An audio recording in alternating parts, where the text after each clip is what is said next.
Hello, everyone.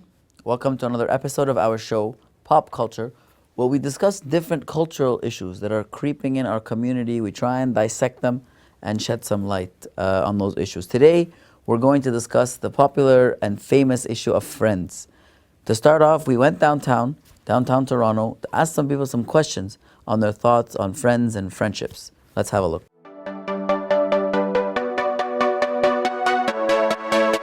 How important the friends and the people that we surround with in affecting our personality? Very important. Very important. Very important. Incredibly important. Very important. I think they're important, but to a certain extent. How important are the friends and how they affect our personality? A lot of it depends on how strong you are as a person. Because we would choose the people that would uplift us as opposed to bringing us down. So what do you look for when you're picking your friends? What kind of things do you look for? Like fun. And my friends have been the same since I was a little kid. I don't know. Just if somebody's compassionate and forgiving of others, I find that is really something that is important to me.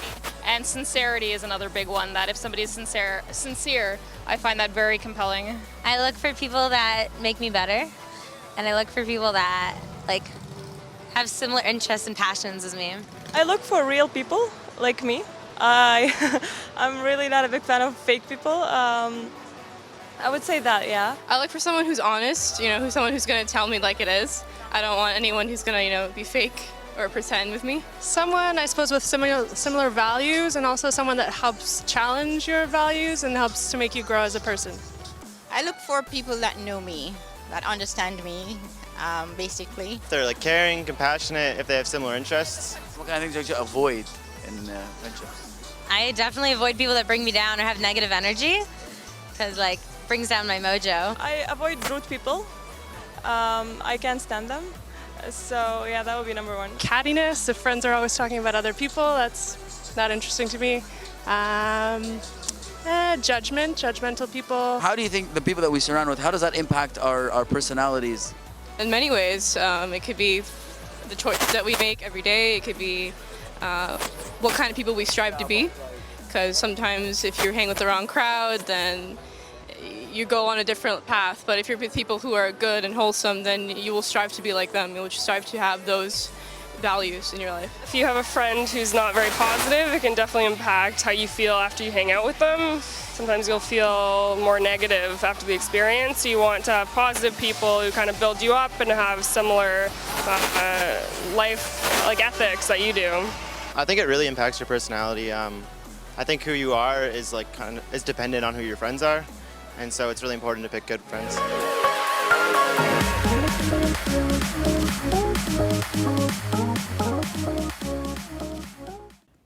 Welcome back, everyone.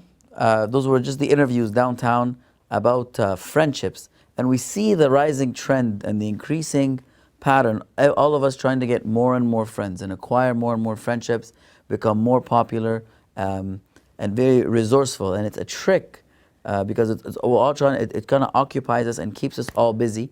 And that's something we want to discuss today. Today we have with us our Reverend Father Ruwais Awad, Hegomain of the Church of St. George and St. Ruwais. We thank you so much, Abuna, for joining us and helping us shed some light on this very important topic in our lives. You're welcome. Name of the Father and the Son and the Holy Spirit, one God. Amen. I like you mentioning that there is a trend everyone would like to increase his or her friends. The Holy Bible actually is advising us contrary to this.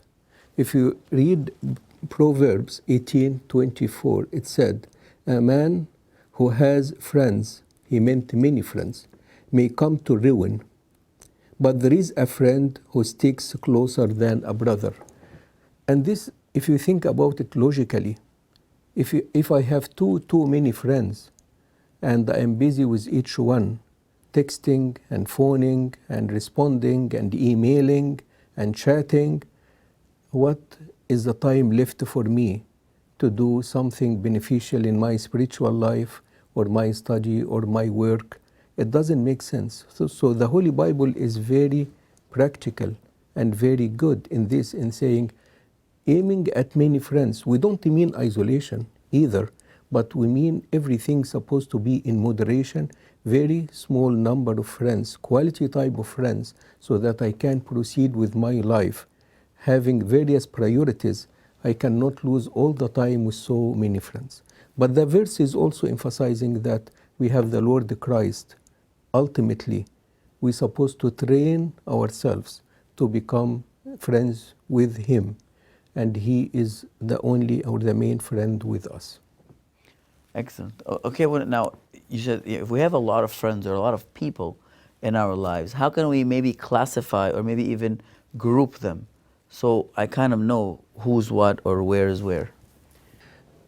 As we go along in our lives, there are 3 levels of friendship. We call it the triple C: casual, close, and committed. The casual friends, we can have so many casual friends. We say good morning, and they see the peace in us when we talk to them, and we talk nicely, hi, goodbye, and we can assist casually if they need, and so on.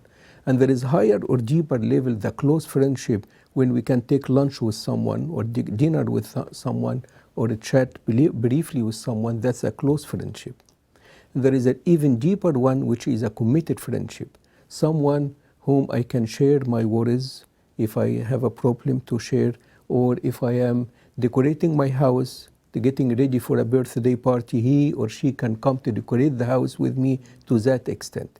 We call it the triple C: casual, close, and committed.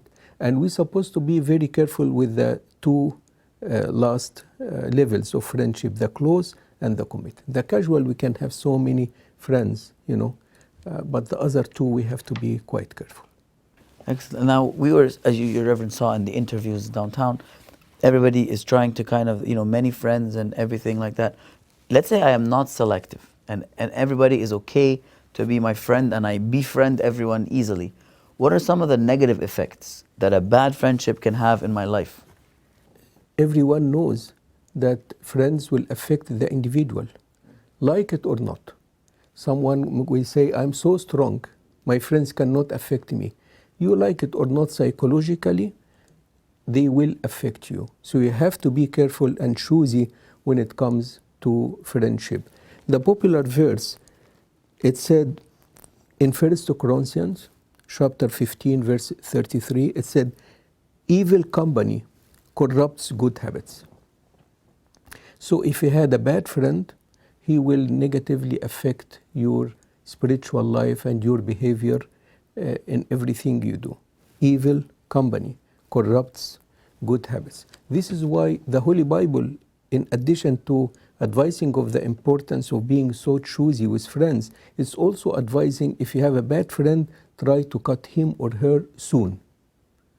Very soon. Don't wait until the bad friendship is going to spoil your life and hurt you. 2 Timothy chapter 3, verse 2-5, it said, for men will be lovers of themselves, lovers of money, boasters, proud, blasphemers, disobedient to parents, unthankful, unholy, unloving, unforgiving, slanderers, without self-control, brutal, despisers of good, traitors, headstrong, haughty, lovers of pleasure rather than lover of God, having a form of godliness, but denying its power. And from such people, turn away. From such people, turn away without delay, so that they don't affect you in a negative way. One has to be careful and choosy, especially with close and committed levels of friendship, because it can hurt. Yeah. Is there any example, let's say, in the Bible of friendships or something that you can kind of share with us, Abuna, from the Holy Bible? The very popular example of very nice friendship is the friendship between David and Jonathan. If you want to read about it in details, it's in 1 Samuel chapter 18 to 20. It's a full details of this nice friendship. You can observe from it all the attributes of a good friendship. For example, a true friend will talk positively about his friend even if he is in problems. He will defend his friend. A true friend listens to your problems. A true friend works for your good. in spite of all his own problems. A true friend protects you from the evil ones. A true friend suffers when you suffer. A true friend understands your inner feelings. A true friend has strong ties with you. All these were the attributes of the friendship of Jonathan to David, and you can read it clearly verse by verse in 1 Samuel chapter 20 as they were talking together, and Jonathan made a commitment to David to help him and showed clearly what a good friend would be. There is a very famous sentence that say, a good friend indeed is a good friend in need. Like his friendship will appear when there is a need, right? True, am I saying it right? Correct. Yeah. Yes, yes, Yeah. yes. Perfect, perfect. Now, what if, let's say, Abuna, I want to achieve, I have obviously good friends that are loyal and helpful, but what if, let's say, I have a friend and we disagree and there's a lot of conflict or something, or we don't share the same opinions in most matters? The friendship relationship is supposed to be smooth, and the person spending nice time, not arguing and not conflicting and stuff like that. But if there are such things, then there are few things that can be done in order not to make this friendship going into a wrong direction. For example, you can choose the right words with your friend. Good words have a very big effect. When you use good words with your friends, these good words are going to have very big effect on you. Watch your voice tone. Maybe you don't feel it, but your tone of voice is not good. Be loving, not competing. If you change the friendship into competition, that will not last. Then the friendship will not last. And in every argument, try to understand the other side. Don't stick with your own opinion. Try to understand the other side, and then also listen. Listening is loving. We always say in our society, listening is loving. So when you talk to your friend, give him or her a chance to talk, which means that you love the person and you can reach agreement rather than it becomes an argument. Perfect, perfect. Thank you, Abuna, so much. There you have it. Ladies and gentlemen, amazing answers to our questions about friendship. Hopefully this gives a very good guide. Be selective, not go after the quantity, but the real quality that's going to really edify and bring us closer to God. We thank you guys for joining us, and we'll see you next time. Thank you.